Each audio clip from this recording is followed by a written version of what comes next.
professor José Fernando Usqueira é assistente social, doutor em serviço social pela PUC e livre docente pela Unesp, pesquisador do CNPq, professor do curso de graduação em serviço social da Unesp e do programa de pós-graduação em serviço social e políticas públicas da Unifesp. Professor, até 40 minutos.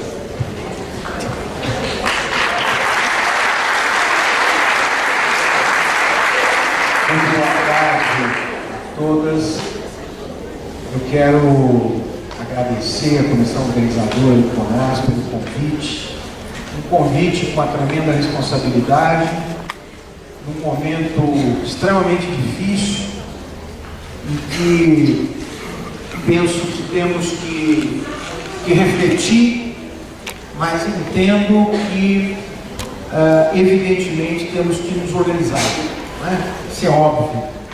Quero saudar a Marinês, é a primeira vez que eu tenho o prazer de dividir uma mesa com a Marinês, um quadro importantíssimo do Serviço Social Brasileiro, um quadro particularmente interessante e central nas discussões da saúde no Brasil, um quadro, se você me permite, Marinês, histórico, no sentido bastante grandioso dessa palavra. Eu sou meio da velha guarda, eu não vou usar PowerPoint, vou fazer uma fala meio que tocando em alguns pontos que me parecem importantes acerca do nosso querido serviço social. Mas eu sou da velha guarda, não é só por causa do PowerPoint, sou a favor, eu uso a tecnologia, mas eu gosto de fazer o que Marinês fez já, olhar no olho de vocês e pensar junto. Eu penso, gente, que o tema da mesa é discutir os rumos, não é? Discutir os rumos. Eu não quero aqui vender pílulas de ilusão. Acho que só vamos encontrar o prumo e o rumo se, em primeiro lugar, ao mesmo tempo, não perdermos de vista que esse rumo precisa e necessita de reflexão crítica e densa como aquelas que estamos tendo aqui nesses 2 dias. Eu não pude estar aqui ontem, mas acompanhei o professor Ricardo desde o período da manhã. Sou absolutamente convencido disso.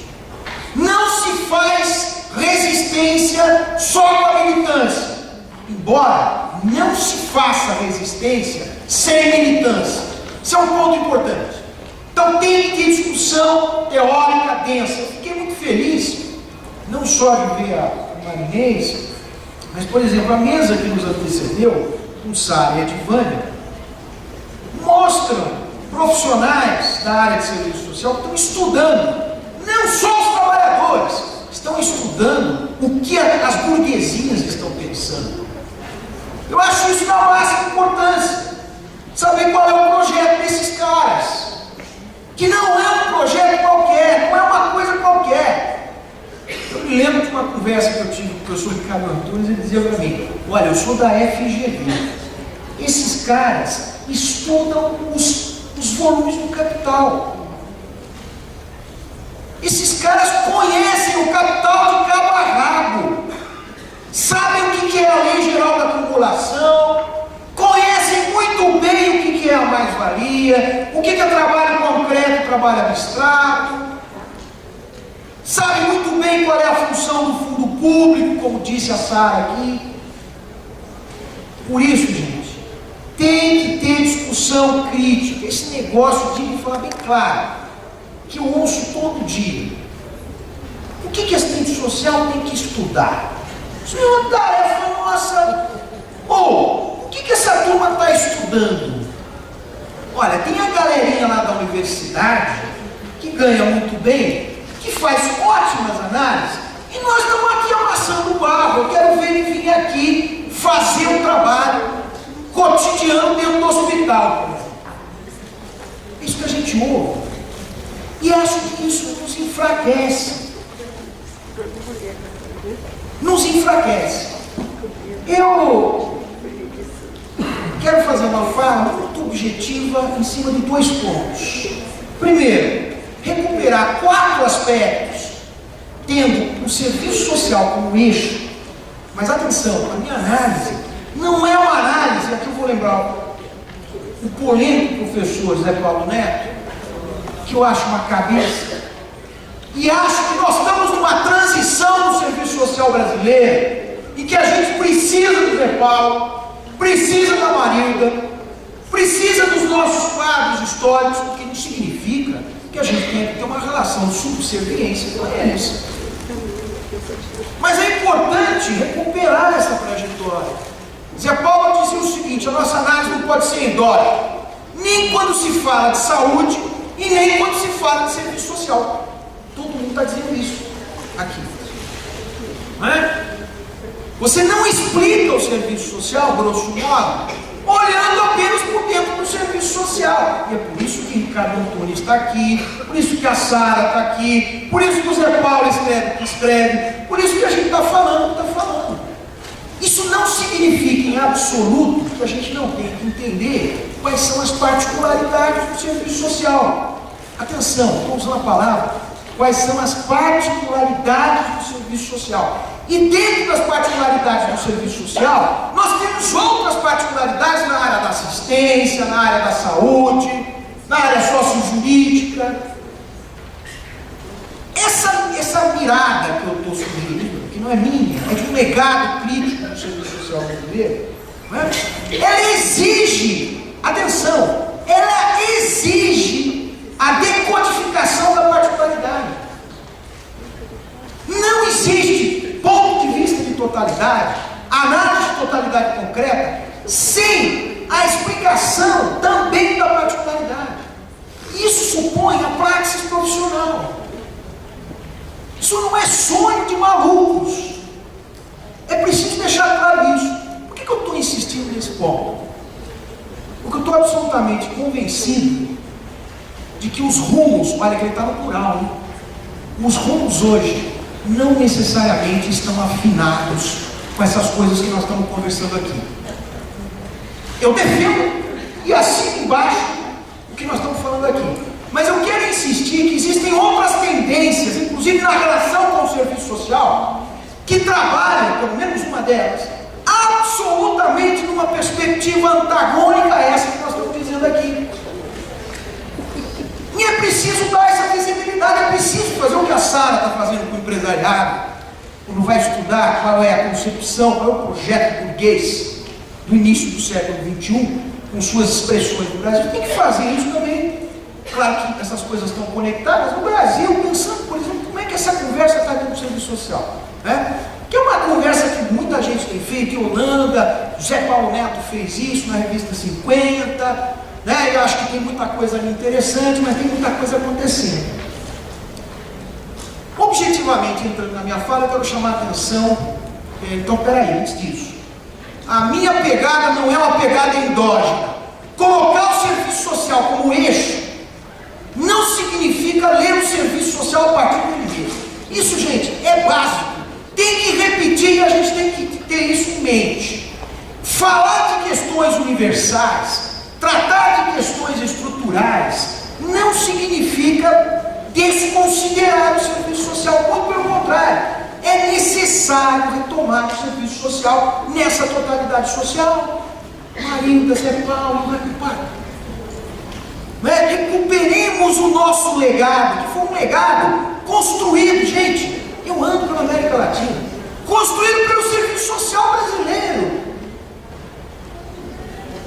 e que os outros, isso não é nenhuma dose de arrogância brasileira, não é? Se por um lado a reconceituação, o processo de reconceituação latino-americano deve muito à nossa organização latino-americana, é fato que depois o serviço social brasileiro, o que se construiu a partir do legado, da intenção, da chamada intenção da cultura, foi extremamente interessante. E é esse legado que a gente tem que recuperar dessa encrenca. É ele que vai oferecer, ainda que diversamente, as melhores condições para que a profissão possa, de fato, pensar a sua particularidade dentro dessa encrenca horrorosa que nós estamos metidas. Tá? Dentro dessa pegada, né, Tem 4 questões que eu quero reafirmar. Vocês conhecem, mas eu quero reafirmar. Primeira delas, o vínculo orgânico do serviço social com a era monopólica do capital. Orgânico, não é com qualquer fase da era capitalista, é com a era monopólica do capital. Essa é a tese do Zé Paulo. E o que é a era monopólica do capital? E vocês já viram isso, eu não vou entrar, mas vou lembrar. Captura orgânica dos estados nacionais no processo de acumulação. A Sara fala disso. Nisso, a captura dos fundos públicos e o papel do crédito nessa encrenca. Isso é uma coisa. Mas é também a financiarização, entendida como fusão entre capital bancário e capital industrial. Mas é mais do que isso. É a fusão de grandes grupos econômicos no sentido de estabelecer um monopólio. Grosso modo é isso que caracteriza, a partir do final do século XIX, não é? Depois dos levantes operários, dos inúmeros levantes operários da segunda metade do século XIX, que garante o que nós entendemos por era monopolista, que é diversa. Nós temos o padrão de acumulação fordista e nós temos o que o Ricardo disse aqui hoje de manhã, que não é, embora recupere elementos do fordismo, não é uma característica típica. Gente, vamos fazer um paralelo com a profissão?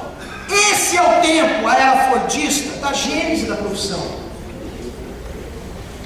Da gênese no mundo. Não é só na América Latina, não é só no serviço social brasileiro. Entender como funciona esse mecanismo é absolutamente essencial para a gente poder operar dentro disso. Das grandes lutas até a entidade Rebimboca da Parafuseta do bairro da Santa Maria da Cruz, localizado na cidade de Ribeirão Corrente, a Divânia está aqui, né? Com 2 mil habitantes. Ninguém está fora desse processo. Precisa ler bem a realidade. Mas tem uma segunda característica, eu continuo objetivo, eu estou ficando velho, gente. Eu não enxergo, então eu estou naquela fase que eu ponho e tiro nas gafas. Existe um vínculo, esse é o segundo ponto, que também não é, eu estou dizendo, isso é construído pelo legado crítico do serviço social brasileiro. Um vínculo orgânico entre o serviço social e aquilo que a gente convencionou chamar de questão social.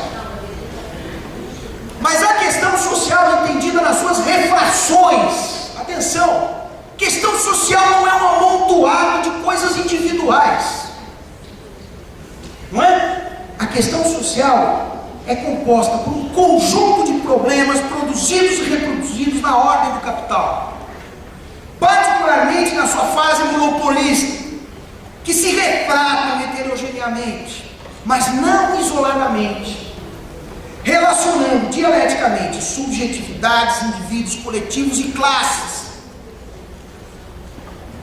Não é? Nós estamos falando aqui de uma outra espécie de sujeito, o ser social, que, como muito bem lembrou Sara, é também orgânico. Ele não perde a sua relação natural, ele continua, né? E ele pode ser responsável tanto pelo caos quanto pela transformação para outra direção. É possível. E aqui eu quero chamar a atenção para vocês, não vou desenvolver, mas eu quero chamar a atenção. Capitalismo monopolista, questão social, né? Um outro ponto importante, quando a gente fala em lei geral, aquilo que o Ricardo dizia hoje de manhã é muito sério, e a Sara recuperou na fala dela também. Ou seja, existe uma tendência geral no mundo do capital geral, né? De reinvestir a riqueza socialmente produzida, muito mais naquilo que o Marx chamou de capital constante do que em capital variável. Essa é a lei geral da acumulação capitalista. Ou seja, como é que você extrai mais da força de trabalho sem necessariamente gerar 1 ou 2 postos de trabalho a mais? Proporcionalmente, esse movimento vem sendo comprovado na história. Ou seja, o processo de expulsão da força de trabalho. Nós estamos nas assistentes sociais metidos nessa encrenca, nas refrações da questão social. Ora, falar na lei geral da acumulação capitalista não é nada abstrato. marxista. É a análise concreta da dinâmica do real.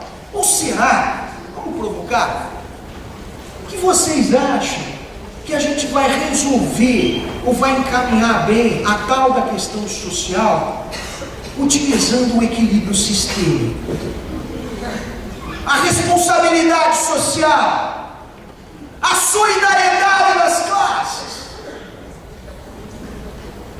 É interessante quando eu ouço os marxistas, eu estou indo um ponto, né? São muito nas nuvens. Na prática a teoria é outra, não é?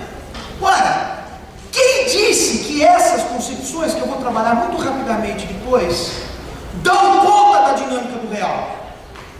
Não dão. Eles passam a ideia para a gente que a gente tem o nosso objeto, que agora está tudo fácil porque a gente descobriu o que a gente tem que fazer, que agora está certinho, todo mundo entende agora quais são as fronteiras do serviço social e o que eu faço na entidade Retiboca da Parafuseta da cidade de Ribeirão Corrente. Agora, eu sei muito bem o que eu faço, como se isso fosse o essencial no processo, não é? Então esse é o segundo ponto que eu acho que a gente não pode se esquecer. Mas tem um terceiro aspecto que eu quero chamar a atenção aqui para recuperar elementos para a gente se situar e pensar o rumo, não é? Hoje, e a fala do Ricardo é claríssima nesse sentido, nós não mais estamos em qualquer fase monopólica. O que vivemos hoje, que chamamos do tal neoliberalismo, atenção, a nossa crítica não deve ser necessariamente ao neoliberalismo. A nossa crítica tem que ser ao capital.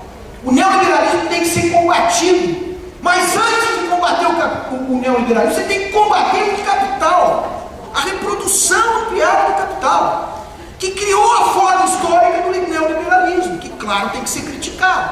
Eu estou insistindo nesse ponto, porque às vezes passa uma ilusão na cabeça das pessoas, que é velha, de que é possível humanizar o capital, de que é possível tornar essa nossa sociedade mais arrumadinha, ainda que dentro das fronteiras da mercadoria, do capital, da reprodução ampliada, etc. O que o rompimento da conciliação de classes está demonstrando claramente hoje é que o capital não pode ser mais humanizado. E se ele foi tomado em alguns momentos, foi tomado pela força do movimento operário, pela nossa luta, não é? Que forçou o capital. É mais do que isso, não é? Porque do lado de lá tinha um outro diabo que fazia oposição ao Ocidente, aquilo que a gente aprendeu a dizer que era a sociedade comedora de criancinhos, os vermelhos da União Soviética, que aliás só tinha porcaria lá. Eu não transo esse tipo de coisa. Eu tenho críticas à tradição socialista, mas eu acho que essa sociedade jogaram papéis importantes no processo de luta de classe. Ora, a partir do momento em que eles não têm mais nenhum freio, vocês estão vendo o que eles fazem. Eles derrubaram a Dilma, que foi extremamente funcional ao capital financeiro, que desenvolveu programas sociais, que é verdade, se olharmos para a história brasileira, não é? Foram importantes, têm a sua importância sócio-histórica, no sentido inclusive de manter as barrigas cheias, o que não é pouco, não é? Quando o Lula diz, eu quero que o trabalhador coma uma carne de manhã, ele falava essas coisas, é muito concreto nesse sentido, isso é importante, evidente, mas inclusive isso tinha uma funcionalidade na acumulação, manter as pessoas vivas. O que eu quero dizer é que o governo do PT, e sobretudo a Dilma, que foram depostos, caíram por questões, mesmo fazendo muito para o capital. Eles precisam, ainda foi dito aqui, de coisas genuínas. Ora, voltando, terceiro ponto, né? Estamos naquilo que o Mandel chamou de fase tardia do capitalismo monopolista, em que é exatamente aquilo que se chama, vou ser rápido aqui, de composição orgânica do capital, capital constante, capital variável, foi sempre muito bem manejado pelos administradores, no sentido de manter as taxas de acumulação. Só que a crise veio no final dos anos 60, início dos anos 70. Na verdade, o chão sócio-histórico para aquilo que nós chamamos de neoliberalismo. Hayek, Friedman. Eu costumo dizer que Locke, que foi um liberal, treme nas catacumbas se ele se levanta e vai ler alguma coisa de Hayek e de Friedman. Porque pelo menos algum estado, de maneira mais honesta, o Locke previa. Você vai ler Hayek e Friedman, os caras, né? Que é uma tremenda babaquice, porque os empresários falam contra o Estado, mas eles amam, especialmente os empresários latino-americanos, eles amam o Estado quando é para eles. Né? Aquilo que sai atrás dos dados, né? O que de fato tem que reduzir? É isso aí, reduzir naquilo que interessa para as camadas dominantes desse país. Então, esse é um terceiro ponto. Nós não estamos em qualquer fase monopolista, não é? Isso é um ponto importante. E atenção, é nessa época que o Serviço Social Latino-Americano propõe a sua renovação, aquilo que nós chamamos de movimento de reconciliação latino-americano. E aí eu entro no meu quarto ponto. É preciso entender e estudar o Brasil. É preciso entender a América Latina. Aqui, a reprodução dessa ordem se deu com particularidades que são diferentes da Europa. A Argentina não é o Brasil não é o Chile não é o Paraguai não é o Uruguai não é o Peru. Mas existem potencialidades ao mesmo tempo, limitações nessas nações que nós brasileiros, de dentro e de fora do serviço social, temos que olhar. Eu ando um pouquinho, conheço a América Latina, conheço alguma coisa da América Central e acho que tem potencialidades ali interessantíssimas a serem consideradas, evidente, como um movimento mundial, como um movimento geral. Ninguém vai fazer grande transformação olhando o próprio umbigo do próprio país. Acho que isso é um dos limites, sobretudo do bloco bolivariano que está isolado, né, na América Latina. Então, é preciso entender, e aqui o processo foi um processo particular, aquilo que Florestan chama de arcaico, a convivência do arcaico e do velho, do arcaico e do novo, desculpe, não é?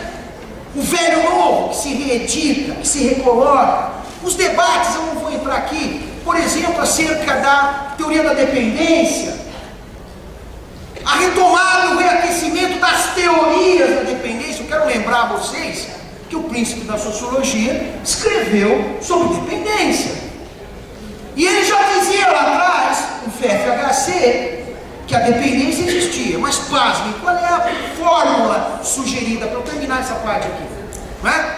A fórmula sugerida era que todo mundo ganha com esse processo, que nós temos que encontrar o nosso nicho nessa conversa. É o que ele fez na década de 90. Ou seja, você pode ter desenvolvimento, um progresso, avanço e benefícios reproduzindo a dependência, coisa que Florestan e Rui Mauro não falam.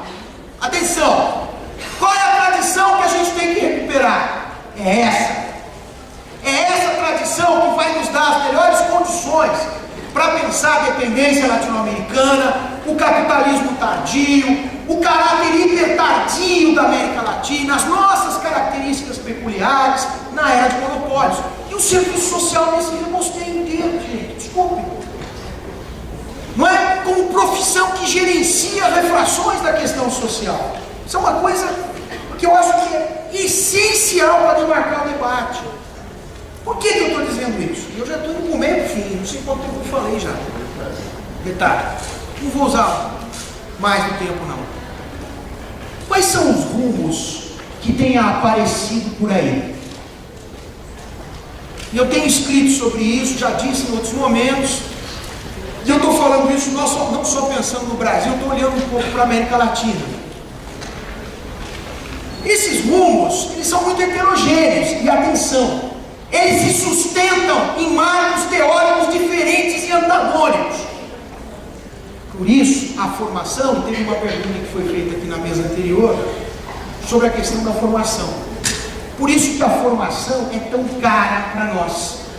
Por isso que a direção social estratégica do Serviço Social Brasileiro tem na formação profissional, pelo menos tinha, para nós ainda existe, ela está aviltada, ela está aligerada, ela está sucateada, mas tinha na formação, não o seu ponto principal, mas um ponto muito importante, naquilo que se convencionou chamar de projeto ético político profissional do serviço, ou no serviço social, como direção social estratégica, pensando que é uma direção profissional, vinculada a projetos societários. Você precisa ler essas coisas com densidade, não é?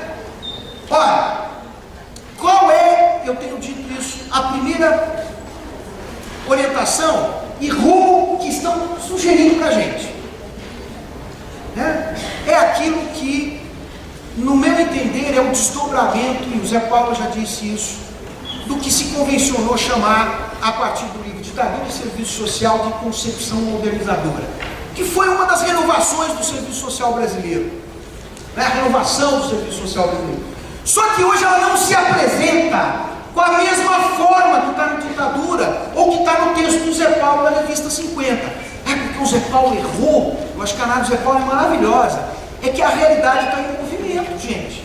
A realidade não é uma coisa parada, ela está em movimento. Então é tarefa nossa decodificar isso e traduzir isso, né, e construir esse movimento, teoricamente, sugerir ações.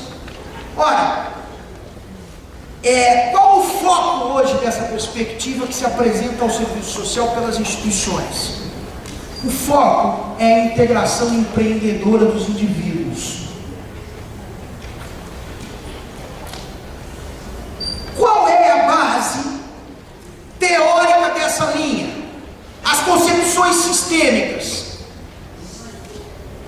que tem ali em Capra, Bertalan Fay, um conjunto de pós-modernos que são lidos e capturados para discutir a nova questão social, a crise da sociedade salarial, o escândalo da miséria, Amartya Sen, por exemplo, né, que não é um sistêmico, atenção, mas é um conjunto heterogêneo de referências que são incorporadas. O que se espera do serviço social? Que vocês, que nós, sejamos técnicos sociais bem arrumados e adestrados, que saibamos aquilo que é essencial da teoria para pôr em movimento um processo de gestão daquilo que o Zé Paulo chama de pauperismo terminal. Observe isso, né? Trata-se de uma perspectiva absolutamente subserviente a tudo isso que nós estamos criticando. É preciso dizer isso com todas as palavras. É absolutamente subserviente ao que esse congresso, do começo ao fim, eu não tive aqui ontem, mas eu tenho certeza que ontem foi assim, né? Ela é absolutamente antagônica. E não vem dizer que ela não existe, ela existe. Ela está nas instituições, os profissionais, conscientemente ou não, incorporando ou não, são chamados a reproduzir isso, não é? A ideia do sistema, dos subsistemas, a integração empreendedora, a rede de solidariedade e tudo mais, o empoderamento, não é? Interessante é que quando a gente captura uma palavra, a gente não captura uma palavra, mas eu vou dar o meu sentido para ela. Mas quando você captura uma palavra, você captura, inclusive, o legado teórico que sustenta essa palavra. Não é? Bom, então você pelo menos tem que qualificar o que significa isso. A ideia do empoderamento é dizer os indivíduos podem. Depende substancialmente deles se adaptarem aos novos desafios da sociedade de mercado. Não é? Evidentemente que aqui não há nenhuma chance para qualquer tipo de ação coletiva, muito menos de classe. A classe, ela conturba, ela cria problema, porque ela coloca patrão e empregado um contra o outro. Observe, isso não é do serviço social. Isso está vindo nesse caldo cultural, sobretudo reformulado a partir de uma tradição funcionalista e positivista, mas que adquire outro formato, um formato sistêmico, um formato que, entre outras coisas, lida com o conflito, ou quer aprender com o conflito em favor ou a favor da instituição, da ordem. Evidentemente que quando eles precisam ser truculentos, como estão sendo, os são com uma habilidade majestosa, não é? Mas eu acho que não existe só essa orientação, não é?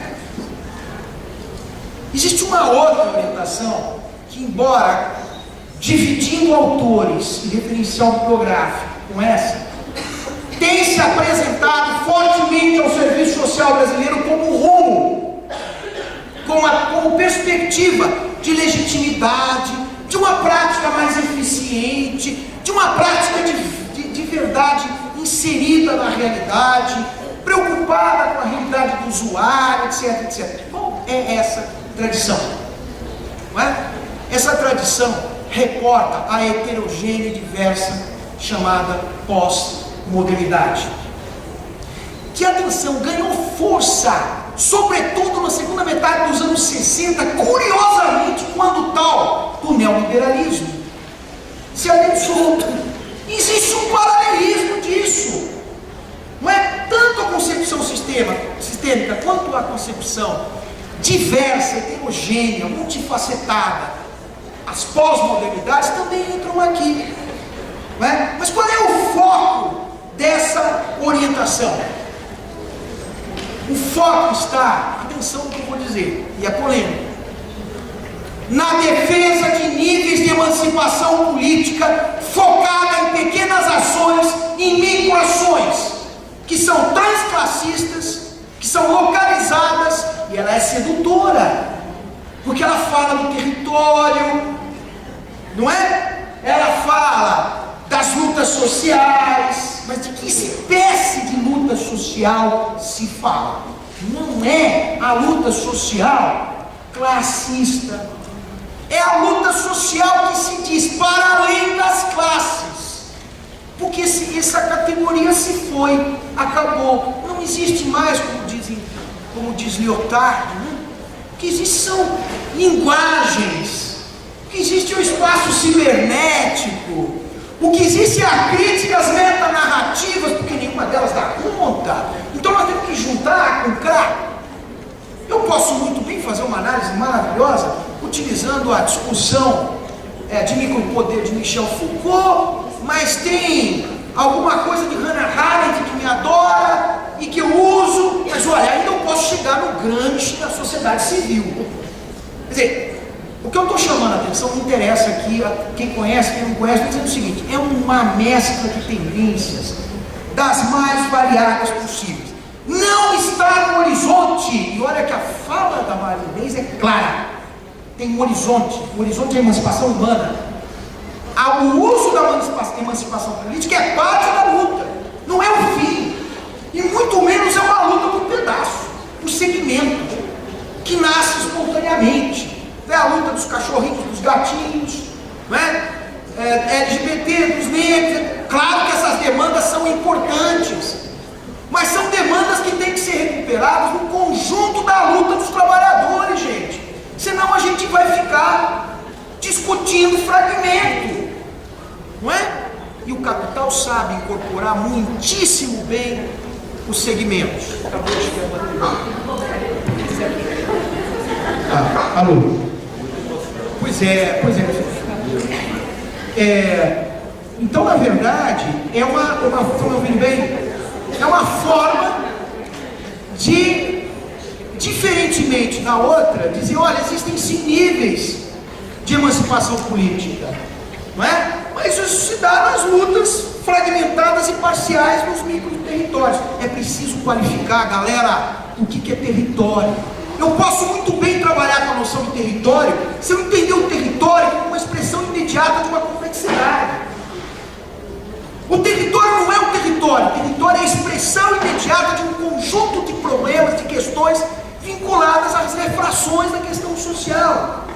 Não é que tudo tem a ver com tudo, é que existe um chão sócio-histórico que sustenta a nossa inserção como profissão, que sustenta as nossas relações sociais.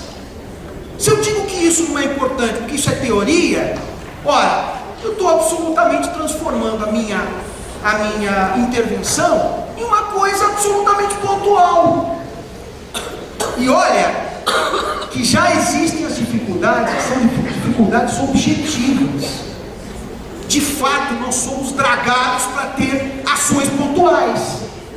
Se além disso, a gente incorpora um legado teórico que não nos permite superar essa dureza, a nossa ação vai ser uma ação reiterativa. 5 minutos e vou para a terceira. Zé Fernando, então qual é a conversa? A conversa não é tranquila na terceira, mas é ela que vai nos oferecer as melhores condições para, desde dentro do serviço social, fazer tudo isso que a companheirada está dizendo aqui, que vocês estão cansados de fazer na vida. É recuperar o legado que vem de BH, que vem da intenção de ruptura, que estabelece não só uma leitura centrada em Marx e em sua tradição, mas uma leitura propositiva dos diferentes. Tem que conhecer o que os outros estão pensando, tem que conhecer as teses dos diferentes, tem que fortalecer a análise e a crítica, não o discurso. Eu sou contra você. Não, qual é a tese do outro? Vou dar um exemplo aqui para vocês, de uma aluna maravilhosa que eu tenho. Ela chegou para mim assim: professor, jogaram o ovo no Bolsonaro, eu estou feliz. Eu falei: eu também, ele está fedindo. Olha, ele levou umas 2 ovadas. Eu falei: eu acho ótimo que ele leve 2 ovadas. Mas minha amiga, sabe o que nós temos que fazer? Nós temos que desarmar o Bolsonaro por dentro.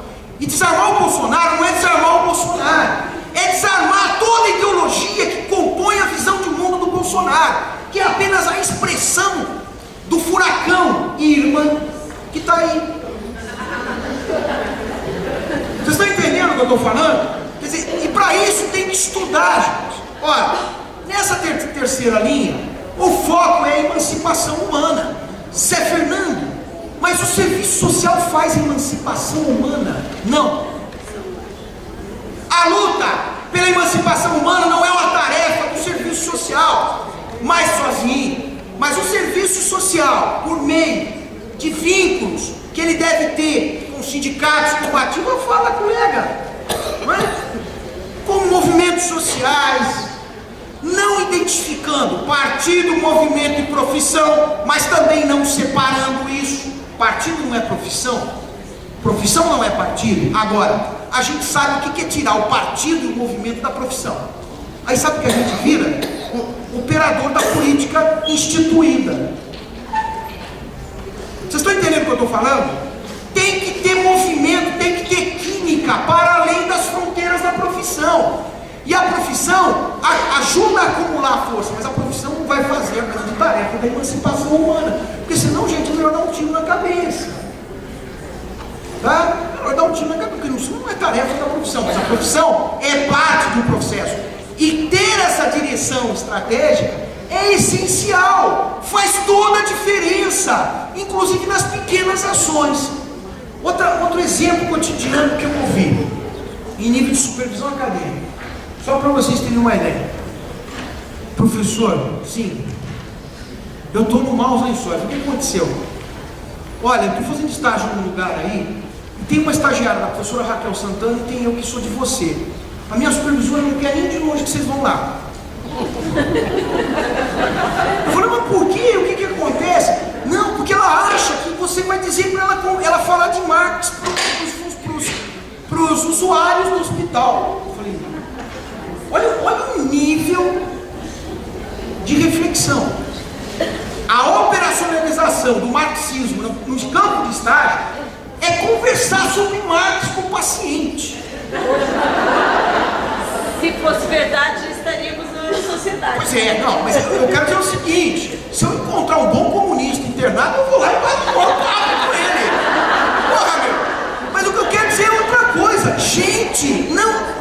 Eu vou falar dessa linha de maneira muito simples. Não se trata de aplicar nada. O Zé Paulo cansa de dizer isso pra gente. Não existe aplicação, não tem modelo de aplicação. Qual é a questão? Ora, existe um acúmulo teórico, cultural. Esse acúmulo me ajuda a ler a realidade. Não é? Sabe por quê? Porque nenhum de nós aqui, nós não somos amebas. Nós não somos só objeto da história, como dizia o Marx.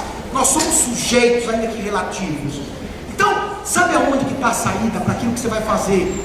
Viu, Ângela? Não sei se você está aí. Lá no Hospital Interlagos, sabe qual é? Eu tô Ângela porque eu me lembro que eu era coordenador de estágio lá na Unis, a gente se conversava, né, Ângela? Sabe onde que está a saída para isso? Não é vir num encontro aprender marxismo para aplicar. Está na qualificação que o profissional tem para a leitura da dinâmica do real, para o conhecimento da particularidade daquele hospital que se chama Hospital Maternidade Interlagos, para ver quais são as condições objetivas, considerando o acúmulo da profissão e o acúmulo dos movimentos, para eu atuar lá dentro. Por isso que você não é ameba, você é sujeito, ainda que relativo. Por isso que você não tem que ser um técnico bem adestrado, você tem que ser o quê? Um intelectual. Quando o Zé Paulo escreve isso, a turma fala, mas intelectual? Gente, não é um intelectual no sentido vulgar, geral. É um intelectual de gente que pensa, que reflete, que analisa, que olha para a realidade com os olhos críticos, que propõe ações, que propõe inserções, não é? Bom, meu tempo já foi e eu terminaria dizendo o seguinte: aqui o ponto de vista da totalidade é importante. Não é a democracia, a democratização é um processo importante. Aqui, a emancipação política, a emancipação humana não é uma luta gradual, por etapas. Primeiro a gente ganha o direito dos gatinhos, consolidamos o direito dos gatinhos, depois nós vamos lutar para conquistar o direito dos cachorrinhos. Aí vai juntando, cachorrinho, gatinho, ratinho, a soma de direitos dá na emancipação humana. Não é. A emancipação política, diz Marx muito claramente, é um processo de acumulação de forças, é uma conquista da classe trabalhadora, mas que tem que ser vista como acumulação de forças para a questão judaica. Quem quer vai lá pega o livro, né? A gente sabe disso. Mas assim, eu quero parar e terminar assim, naquela pergunta sobre a formação. Aonde que está o nó de toda essa encrenca? Estão aviltando profundamente o projeto de formação profissional na área de serviço social. As nossas diretrizes estão destruídas. Dentro das... Não é que elas estão destruídas, elas estão encontrando condições objetivas muito ruins dentro das unidades, inclusive as públicas. Não é só o EAD que destrói, muito menos o aluno do EAD, que não tem nada com isso. Não é? O EAD, mas é mais do que o EAD, a distância. É a privatização que se dá por dentro do espaço público. Isso ataca a nossa formação, o coração, eu diria que é o coração do projeto ético-político, junto com o nosso código de ética, não é? E junto com a lei de regulamentação da profissão. Não é? Eu acho que aí sim, junto com as nossas organizações da área de saúde, não preciso dizer, já falaram, nós temos aí que fortalecer as nossas ações da ABEP, o Conjunto CFS Cresce, o nosso envolvimento, não apenas como profissionais, mas também como profissionais que têm vínculos pessoais fora com o partido, com o sindicato. Nós precisamos disso, gente, porque tem que alimentar a profissão nesse sentido. Eu tenho tido experiências, e paro aqui, em fazer processos de formação profissional, de discussão, de formação de consciência crítica, em espaços, até em microespaços. Né? É perfeitamente possível a gente encontrar espaços no nosso espaço de trabalho para fazer leituras de textos, análise de textos, a partir da realidade que a gente vive. Nós temos que lutar e criar alternativas de qualificação profissional. Isso é uma dureza hoje. Eu diria que é o grande calcanhar de Aquiles. Por quê? Porque nós estamos destruindo a potência crítica que a categoria tem que construir para poder olhar, analisar a realidade. Eu teria mais coisa a dizer, mas já foi. Foi curto e grosso. Eu queria dizer o seguinte: eu sou assistente social, eu acredito nessa profissão, eu acho que a gente tem como fazer sim, tudo aquilo que já foi dito aqui é essencial, desde gestos individuais até ações coletivas. O importante é que isso esteja articulado, não seja uma ação abnegada por processos, não é? Agora, eu quero dizer para vocês que aquela velha frase, que não é do Gramsci, mas que o Gramsci dizia sempre: o pessimismo da razão e o otimismo da vontade é algo que nos pega em cheio nesse momento. Não dá para abrir mão do pessimismo da razão, mas isso não significa que não existam caminhos e rumos. Existe. Nós construímos coisas interessantes no SUS, na profissão, no legado crítico do processo de reconstituição latino-americano, na renovação do serviço social brasileiro. Nós temos isso, tá? E termino com uma frase, não é um lema para todo mundo gritar, eu acho fantástico, mas é uma frase de José Saramago, quando ele diz assim: aprendi a não tentar convencer ninguém. O trabalho de convencer é uma falta de respeito, é uma tentativa de colonização do outro. O que eu quis aqui, e nós estamos querendo fazer isso, é pensar junto com vocês. Até porque também a gente está angustiado para burro, e nós não temos saídas perfeitas, temos que construí-las. Obrigado, gente.